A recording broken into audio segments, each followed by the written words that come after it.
మన ప్రభు అయిన యేసుక్రీస్తు నామములో మీ అందరికీ శుభములు తెలియజేయచూ ఉన్నాను. 143వ కీర్తన 5వ వచనము. పూర్వ దినములు జ్ఞాపకము చేసుకొనుచున్నాను, నీ క్రియలన్నీయు ధ్యానించుచున్నాను. ప్రియ దైవజనమా, నిర్గమాకాండం బైబిల్ స్టడీలో భాగముగా నిర్గమాకాండం 18వ అధ్యాయము 3-4 వచనాలలో మనం చూసినట్లయితే మోషే తన బిడ్డలిరువురికి పేర్లు పెట్టడం ప్రస్తావించబడింది. అతడు అన్య దేశములో నేను పరదేశిననుకొని వారిలో ఒకనికి గెర్షోము అని పేరు పెట్టెను. నా తండ్రి దేవుడు నాకు సహాయమై ఫరో కత్తివాత నుండి నన్ను తప్పించననుకొని రెండవ వానికి ఎలియేజర్ అని పేరు పెట్టెను. ప్రియ దైవజనమా, మోషే తన బిడ్డల పేర్లు పెట్టడంలో తన గతాన్ని జ్ఞాపకం చేసుకొంచున్నాడు. ఇప్పుడు తానొక ప్రవక్త, ఒక నాయకుడు, దేవునికి ప్రతినిధిగా ఉన్న వ్యక్తి, దేవుని పక్షముగా ఐగుప్తులో భీకర కార్యములు చేసిన దైవజనుడు. తన స్థితి మారింది, తన హోదా మారింది. అయినప్పటికీ గతము మోషే జ్ఞాపకాలలో పదిలంగా ఉంది. చిన్ననాడు నైలు నది మొసళ్లకు ఆహారము కాకుండా నైలు నదిని శాసించగలిగిన స్థితికి మారిన తన జీవితం తనకు జ్ఞాపకమే. ఫరో కత్తివాత పడకుండా ప్రాణాలు అరచేతిలో పెట్టుకుని పారిపోయిన తాను ఫరో ఎదుట నిలువబడి అత్యాగ్రహంతో మాట్లాడగలిగిన స్థాయికి ఎదుగుట మోషేకు జ్ఞాపకమే. అన్యదేశములో పరదేశిగా ఉన్న తాను తన జనులను వాగ్దాన దేశమునకు నడిపించే నాయకుడుగా మారిన తన గతమంతా మోషేకు జ్ఞాపకమే.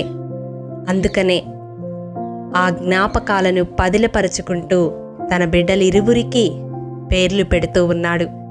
ఈ వాక్యము వింటున్న ప్రియ సహోదరుడా, సహోదరి, నీ పూర్వ దినములు నీవు జ్ఞాపకము చేసుకొనుచున్నావా?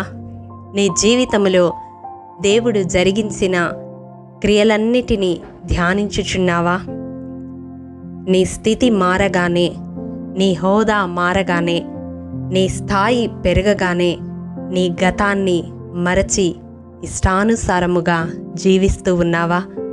గర్వము నీ కంఠహారమైనదా? నీకంటే తక్కువగా ఉన్నవారిని చిన్నచూపు చూస్తూ ఉన్నావా? నీవు ఎదిగి వచ్చిన క్రమాన్ని మరచిపోయావా? గతము నీకు జ్ఞాపకం లేదా? ఇప్పుడు నీవున్న స్థితిని బట్టి అహంకారముతో నీ కన్నులు మీదికెక్కాయా? అయితే ఈ దినం దేవుడు నీ హృదయాన్ని సంధిస్తూ ఉన్నాడు. ఎంత స్థాయికి ఎదిగినా మోషే తన గతాన్ని మర్చిపోలేదు, తన జీవిత ప్రారంభాన్ని మరచిపోలేదు, తన మూలాలు మరచిపోలేదు, తన జీవితంలో దేవుడు చేస్తూ వచ్చిన కార్యములను మరచిపోలేదు.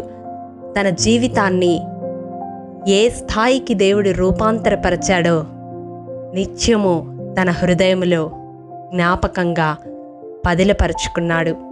ఈ దినం మన జీవితాల్లో కూడా ఒక్కొక్క మెట్టు దేవుడు మనలను హెచ్చించిన కొలది మనము దీన దశలో ఉన్న స్థితిని మరచిపోకూడదు. ఎందుకంటే మనము దీన దశలో ఉన్నప్పుడు దేవుడు మనలను జ్ఞాపకము చేసుకున్నాడు కాబట్టే ఈ దినం ఈ స్థితిలో ఉన్నాము అని గ్రహించాలి. మనకు దేవుడిచ్చిన స్థాయిని బట్టి హృదయమార దేవుణ్ణి స్తుతిస్తూ దేవుని సాక్షులుగా జీవించగలగాలి. దేవుని ప్రేమను కనపరచగలగాలి. పూర్వ దినములు జ్ఞాపకము చేసుకునే వారముగా ఉండాలి. పూర్వ దినములన్నిట దేవుడు మన జీవితంలో చేసిన ఘనమైన కార్యములను తలపోసుకొని ధ్యానిస్తూ కృతజ్ఞతాస్తుతులు చెల్లించే వారముగా ఉండాలి. అట్టి కృప దేవాది దేవుడు మనందరికీ అనుగ్రహించునుగాక. ఆమేన్. కృపాభరితుడవైన మా ప్రియ పరలోకపు తండ్రి, మీ పరిశుద్ధ పాదములకు వందనములు దేవా. విత్తబడిన వాక్యమును ప్రతి హృదయములో నూరంతలుగా ఫలింపచేయండి. మా పూర్వ దినములను జ్ఞాపకం చేసుకుని ఇప్పుడు మేమున్న స్థాయికి ఏ రీతిగా మీరు మమ్ములను హెచ్చించారో దానిని బట్టి నిన్ను స్తుతించేవారముగా మా నోట కృతజ్ఞతాస్తుతి ఎల్లవేళలా ఉండునట్లు కృపతో జ్ఞాపకం చేసుకొనండి.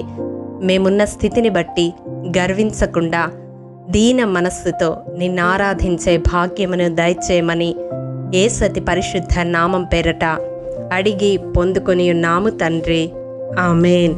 ప్రియ దైవజనమా, అనుదినము షారోన్ మన్నా ద్వారా అడగబడుచున్న బైబిల్ క్విజ్ ప్రశ్నలకు సమాధానములు ప్రతి నెల మొదటి వారము కామెంట్ బాక్స్లో పోస్ట్ చేయబడతాయి.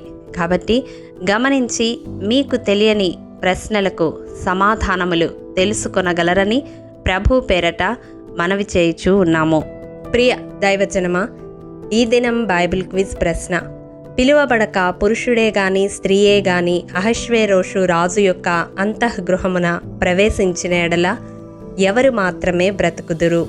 ప్రియ దైవజనమా, ఈ దినము జన్మదినము, వివాహ దినము జరుపుకుంటున్న వారికి షారోన్ గ్రూప్ తరపున హృదయపూర్వక శుభాకాంక్షలు తెలియజేయుచూ ఉన్నాము. దేవుడు శ్రేయస్కరమైన ఆశీర్వాదములతో ఈ సంవత్సరాది నుండి సంవత్సరాంతము వరకు మిమ్ములను నింపాలని ప్రార్థిస్తూ ఉన్నాము. ఆమేన్.